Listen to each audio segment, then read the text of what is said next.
देश के 12 राज्यों में बिजली संकट पैदा होने की संभावना है। इस बीच बिजली आपूर्ति मंत्री आर.के. सिंह राज्य के अधिकारियों, परियोजना डेवलपर्स और कर्जदाताओं से मिलेंगे। आर.के. सिंह राज्यों से कुल बिजली की मांग पर भी चर्चा करेंगे।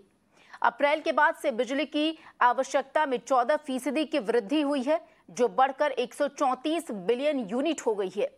ये एक महीने में अब तक की सबसे ज्यादा बिजली की खपत है। बिजली मंत्रालय ने कहा था कि मई-जून 2022 में बिजली की दैनिक मांग में लगभग 215 से 220 गीगावाट तक पहुंचने की उम्मीद है। और सीधे रुक कर लेते हैं, हमारे सहयोगी कुंदन इस वक्त हमारे साथ मौजूद हैं। कुंदन, समूचे देश की अगर बात करें तो बिजली संकट की समस्या उत्पन्न हो गई। क्या लगता है किस तरह से सरकार इसे हैंडल करने में कारगर साबित होगी? देखिए, बिल्कुल दो लेवल पे अटेम्प्ट किए जा रहे हैं। एक तो एक लेवल की अटेम्प्ट कोशिश है कि जो प्लांट ऑलरेडी रनिंग है वो फुल कैपेसिटी में चलाया जा सके और उनके लिए कोल की जो डिस्ट्रीब्यूशन है और कोल का जो स्टॉक है वो मेंटेन किया जा सके। वही दूसरे लेवल पे कोशिश ये है कि लॉन्ग टर्म जो प्लांट्स बंद पड़े हैं उनको कैसे स्टार्ट किया जा सके, जिन प्लांट्स का पावर परचेज एग्रीमेंट है उसको कैसे स्टार्ट किया जा सके। और अपार्ट फ्रॉम कोल, अगर हम हाइड्रो और दूसरे सिस्टम से अगर जिसमें गैस एक इंपॉर्टेंट इशू, क्योंकि 12,000 मेगावाट की कैपेसिटीज के प्लांट ऑलरेडी बंद पड़े हैं, उनको कैसे स्टार्ट किया जा सके। इन सबों को लेकर आज मिनिस्ट्री ऑफ पावर में एक इंपॉर्टेंट मीटिंग चल रही है, जिसमें उन स्टेट्स के जहां पे प्रोजेक्ट अटके पड़े हैं वहां के पावर मिनिस्टर से लेकर डेवलपर से लेकर जो भी प्राइवेट डेवलपर से लेकर और लैंडिंग बैंक के लोगों की मीटिंग्स हो रही है, जो स्ट्रेस प्लांट्स को कह सकते हैं। और वो कम से कम अगर हम करें तो वो 24,000 मेगावाट के करीब है। अलग अलग स्टेट्स में अलग अलग कंडीशंस में अलग अलग सिचुएशंस को अटके पड़े हैं। सरकार की कोशिश है कि उसका कुछ पोर्शन अगर स्टार्ट किया जा सके, तो अगर मई के लास्ट में जो प्रोजेक्टेड अगर वो है कि अगर वो 2,10,000 या 2,30,000 मेगावाट के करीब अगर आप पीक डिमांड जाती है तो उसको मीट किया जा सके। तो कुल मिला के कई लेवल पे अटेम्प्ट किया जा रहा है और मुझे लगता है कि जो कोशिश है लगातार रंग लाएगी और थोड़ी देर में जो स्ट्रेस है वो डाउन होगा और सिचुएशन और पहले से बेटर इंप्रूव होने की उम्मीद है। जी कुंदन, आपसे और सवाल जानना चाहूंगी कि जिस तरीके से कोयले की मांग भी ज्यादा बढ़ रही है और कहा जा रहा है कि कई प्रदेश ऐसे हैं जहां पर कोयले की कमी बताई जा रही है, क्या लगता है किस तरीके से जो पैसेंजर ट्रेन है उनकी संख्या में भी कमी की गई, किस तरीके से उस एक जो खाली जगह है, रिक्त स्थान है, उसको भर सकते हैं? साथ ही साथ ये भी समस्या खड़ी हो गई है कि मान लीजिए किसी एक स्टेट में कमी होती तो दूसरे स्टेट से बिजली वो ले सकता था, लेकिन यहाँ पर पूरे देश में ही अभी ये संकट खड़ा हो गया है।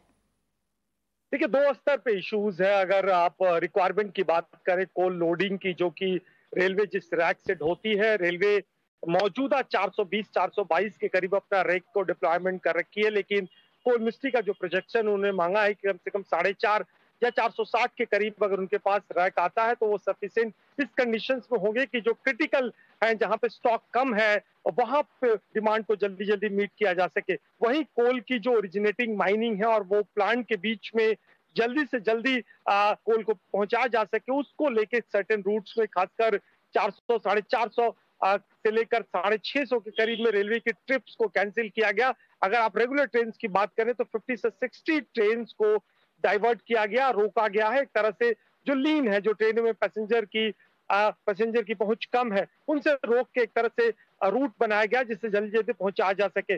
दूसरी तरफ रेलवे ने पावर जो जनरेशन कंपनी है और इसके अलावा मिनिस्ट्री ऑफ कोल से रिक्वेस्ट किया है कि अगर वो वैगन अपने लिए खरीद रखें, अपने रिजर्व वैगन रखें, तो रेलवे ट्रैक और एक तरह से जो रोलिंग स्टॉक है वो मुहैया करा सकता है, जिससे जल्दी जल्दी पहुंच सके। तो मुझे लगता है कि लॉन्ग टर्म प्लानिंग की जरूरत है और लगातार तीनों मंत्रालयों के बीच में कोऑर्डिनेशन की कमिटीज की मीटिंग हो रही है।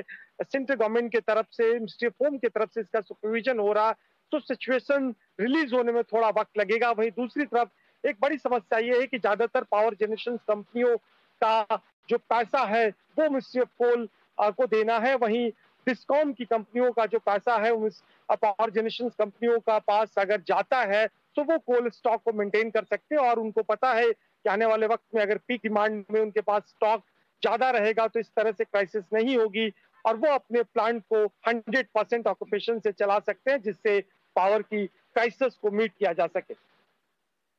एक सवाल का जवाब और आप दे दीजिए। आपसे ये भी जानना चाहूंगी कि अभी तक कई राज्यों द्वारा केंद्र को पत्र लिखा गया है कि उनके राज्यों में कोयले की आपूर्ति को बढ़ाई जाए ताकि वो जो बिजली की मांग है उसे पूरा कर सके। आपसे जानना चाहूंगी, क्या कोई ऐसी खबर बाहर निकल कर आई कि कौन सा राज्य है जिसे बहुत ज्यादा बिजली की आवश्यकता है? देखिए, मोटे तौर पे अगर आप क्रिटिकल कैटेगरीज में आप देखें तो महाराष्ट्र बहुत क्रिटिकल है, आंध्र प्रदेश बहुत क्रिटिकल है, उत्तर प्रदेश में भी सिचुएशन ठीक नहीं है, पश्चिम बंगाल में भी कम से कम 10 से 12 प्लांट बहुत क्रिटिकल है, झारखंड की स्थिति बहुत खराब है।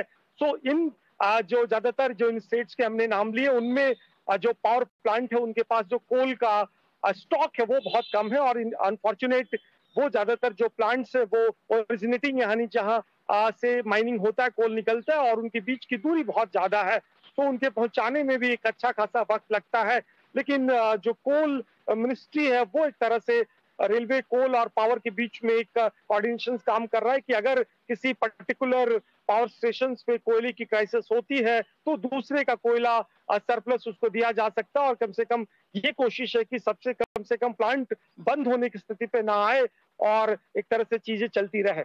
जी कुंदन, आपका बहुत बहुत शुक्रिया इन तमाम जानकारी के लिए। तो हमारे सहयोगी कुंदन किस तरीके से बता रहे थे कि एक लॉन्ग टर्म प्लान की जरूरत है, और खासतौर पर कुछ ऐसे राज्य हैं जहां बिजली संकट की समस्या सबसे ज्यादा है, तो ये भी जो है कि पक्का किया जाएगा कि उन राज्यों तक बिजली या कोयला सबसे पहले पहुंचे, ताकि प्लांट जो है, सबसे जरूरी है कि बिजली का जो प्लांट है, बिजली संयंत्र जो है उसे बंद करने की नौबत ना आए।